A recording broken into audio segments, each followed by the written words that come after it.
And question is for Dr. Wood. If we replace the word Jesus with the word God, as many Christians believe Jesus and God are one and the same, then to claim God died and was raised from the dead does not seem to fit the definition of God, who has no beginning or end. God is not born and does not die. Please explain. Thank you. Do it from here? Yes.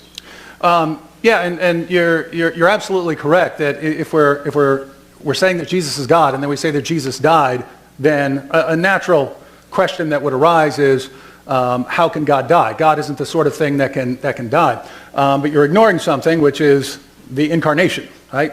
Whether you believe it or not, that's how we'd reconcile. And to give you an idea of what this would mean, let me turn to the Quran here for a moment. This is a Quran, and according to Islam, at least if you're an Orthodox Muslim, the Quran is Allah's eternal word. It has no beginning, it has no end, it can't be created, it can't be destroyed. And yet, I open this Quran and it has a publication date, 1994. It's made of paper and glue and ink. It will eventually fall apart. This Quran will eventually fall apart. So think about this. How can Allah's eternal, uncreated, incorruptible word have a beginning and eventually fall apart? And the answer, according to Islamic theology, is that the Quran has two natures. It's the eternal word of Allah, but it enters into our world in a physical form made of paper and glue and ink. And so this Quran has two natures, and since it has entered into our world and taken on a physical form, it can be corrupted, it can be destroyed, even though that wouldn't make sense to talk like that of the eternal Quran.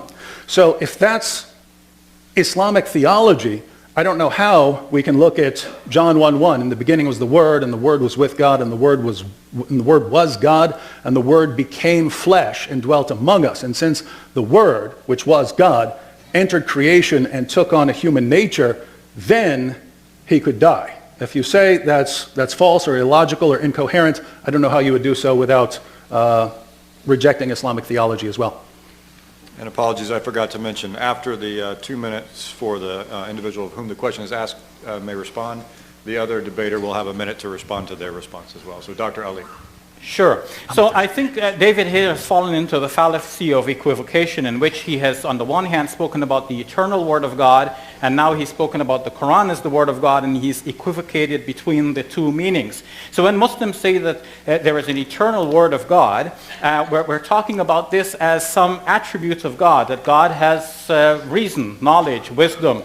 And some of that is revealed in the Quran. It's not, that doesn't mean for us that the Quran is the word of God in the sense that we're going to worship the Quran as we worship God. So the Muslims do not take the Quran as God, as Christians take Jesus. And since Christians do take Jesus as God, that raises the question, how did he actually die? Because God is indestructible and he's not expendable. So if one of the three, the Trinity, dies, then that would mean that two survive and they can run the world. One becomes expendable. But in theology, you can't say that God is expendable.